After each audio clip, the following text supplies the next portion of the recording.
Hey guys, in this video we're gonna be checking out the top 5 best blenders that are available on the market for their true quality. I made this list based in my personal opinion and hours of research and have listed them based on popularity, quality, price, durability, user opinions and more. If you want to see more information in the updated price, you can check out the description below and also make sure subscribe for more reviews. Okay, so let's get started with the video.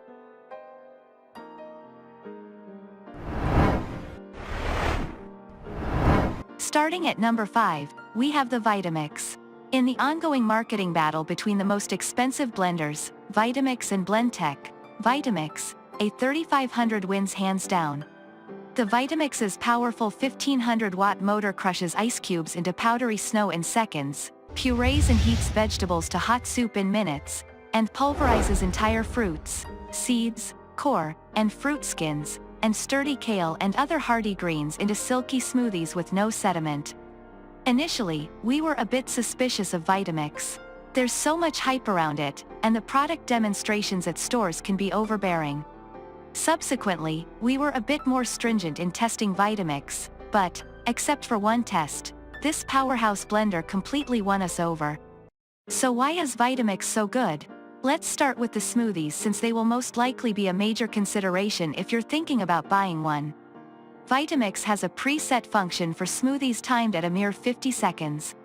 The cycle begins at the mid-speed, level 5, for 10 seconds, during which it draws down the ice to the blades and pulverizes it to powder.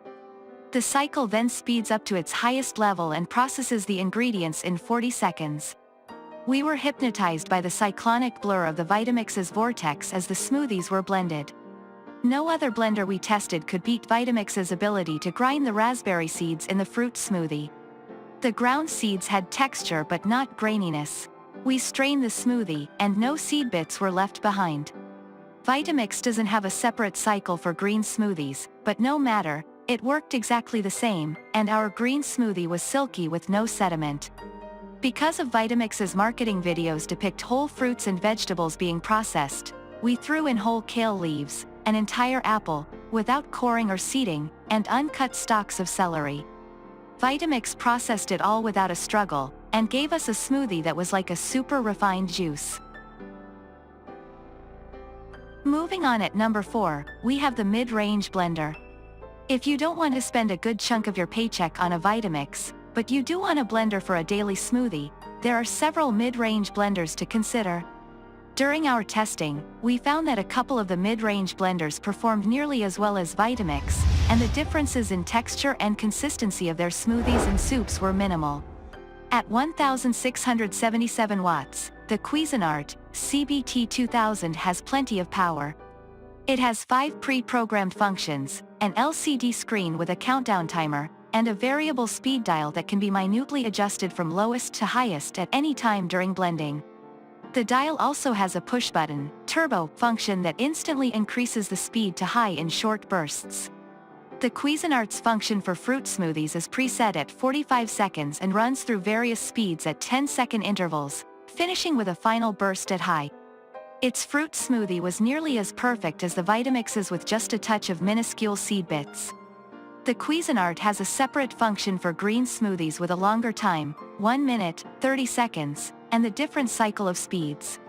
Again, the Cuisinart's performance matched Vitamix, blending the tough kale and apple seeds in core to velvety smoothness. The soup function blends and heats the soup in 6 minutes, and it may not have had the creamy emulsification of Vitamix's soup, but it was still perfectly smooth and nearly boiling hot. Number 3, we have the Cleanblend. Fans of the Cleanblend 2001 claim that it performs exactly the same as a Vitamix for a third of the price. Their claim didn't entirely hold up, but the Cleanblend was far superior to the 2 other low-end blenders we tested. It has an extraordinarily powerful motor, 1800 watts, more powerful than the Vitamix, and excellent speed control. Outwardly, compared to Vitamix, the Cleanblend looks simple. It's very easy to operate and physically recalls a slightly squatter version of a 1970s Waring blender. It has no pre-programmed functions and operates simply with an on-off switch. A center knob controls the speed levels and a second switch allows short controlled bursts. The motor is quite heavy, but Cleanblend has further ensured the blender holds firmly in place, even at its highest speed, by adding 4 super strong rubber anti-slip feet. A tamper is included, but we found it to be too short to reach more than halfway into the 64-ounce blender jar. Since there is no program for crushing ice, we used the pulse switch. The Cleanblend's pulse is a bit explosive, shooting crushed bits of ice upward like hail. It pulverized the ice in a minute, much slower than blenders with less wattage, and its consistency was granular rather than snowy. Despite the propulsive nature of the ice, the Cleanblend did a beautiful job blending the fruit and green smoothies. After a couple of pulses to get the ice crushed, the speed control dial could be adjusted in small increments, gently increasing the speed from a true low to a pulverizing high. We enjoyed having an interactive role with the blender rather than just standing back and watching it do its automated thing.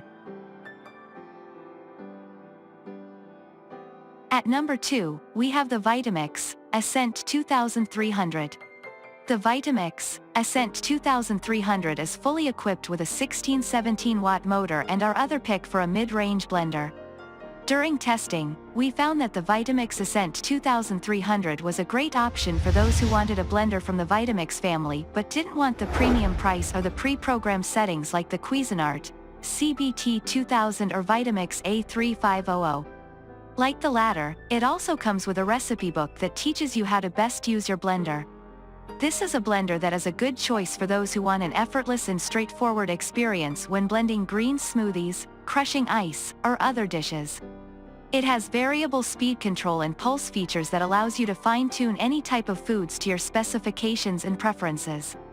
The pulse and start buttons also have physical buttons, unlike the Vitamix A3500's digital controls. The digital timer also helps keep track of timing recipes down to the second. When it comes to crushing ice, the Vitamix A2300 pulverizes them to a powdery texture within a minute of blending. One recommendation is to add at least 2 to 3 cups of ice in the container before starting any blending. Since the blender comes with a 64-ounce container, it's best to start with larger amounts of ice to prevent the ice getting stuck at the bottom and refreezing. It also comes with a helpful tamper to push down the ice cubes towards the blade. The Vitamix A2300 is perfect for those who want daily fruit or green smoothies. Although there isn't a smoothie preset, the Vitamix A2300 is still able to easily blend frozen fruit, chia seeds, rough kale greens, and more in under 2 minutes on the medium power setting. It doesn't have the soup function. You can also manually time and blend tomato soup in the Vitamix A2300. It was able to easily blend and heat up the raw tomato soup in under 5 minutes and completely blend chickpeas added to the soup as a thickener. The only caveat is standing next to the blender for 5 minutes and manually stopping it. The only downsides with the Vitamix A2300 are similar to the other blenders we tested, being able to emulsify hollandaise sauce properly and peanut butter. The 64-ounce container was far too large to beat the amount of eggs without quadrupling the serving size and gave us a liquidy texture of sauce. While we were able to blend peanuts into peanut butter, it still left bits of peanut pieces at the bottom of the blender. Since there is no cleaning preset on the Vitamix A2300, they suggest cleaning the container with soapy water and running it on high for about 1 minute. I found this worked for most things like smoothies or soup. However, for very sticky substances like peanut butter, it helped cleaning it by hand in the sink. At a retail price of $499, it's definitely less expensive than the Vitamix A3500 by about $150, but a little more expensive than the Cuisinart CBT 2000. The Vitamix A2300 is a good mid-range model for those who want the power and style of a Vitamix and want more manual controls over your recipes. But if you want a blender with pre-programmed settings for smoothies, soups, or auto-cleaning, then stick with the Vitamix A3500 or the Cuisinart CBT 2000. And finally at number 1, we have the Vitamix MX1200XTX. The Vitamix MX1200XTX physically resembles the Cleanblend. It has 2 switches, on, off and pulse, variable, and a dial for adjusting speed. The blender jar has a slight tapering, so the blade's wingspan reaches a couple of millimeters shy of the jar's interior. The variable switch is the default position. Held down it engages the pulse function, and we found it took a bit of practice to adjust the dial to the right speed level. The lowest speed was a true low, a nice steady blending motion. The higher speeds, 7 to 10, were actually too high, and the vortex spewed ingredients to the top of the jar. The wearing gave us decent results, however. There was a bit of unground seed in the fruit smoothie, but the green smoothie had the same silky consistency of the Vitamix. The wearing doesn't have a soup function, and we needed to blend the soup a little longer to get it from a gazpacho to a pureed consistency. The close positioning of the blades, however, produced a luscious and thick hollandaise, one of the best of our testing. We had the usual problem with the peanut butter. The peanuts were ground to a paste and lodged beneath the blades. The wearing doesn't have a separate clean function, but it did the job at the highest speed. The wearing is certainly a good blender, but the similar and cheaper Cleanblend is better. Thanks you for watching, guys. I hope you liked this video. If this video is helpful to you, please make sure like, comment and subscribe. If you have any question related to this product, you can leave a comment down below. I will get back to you as soon as possible.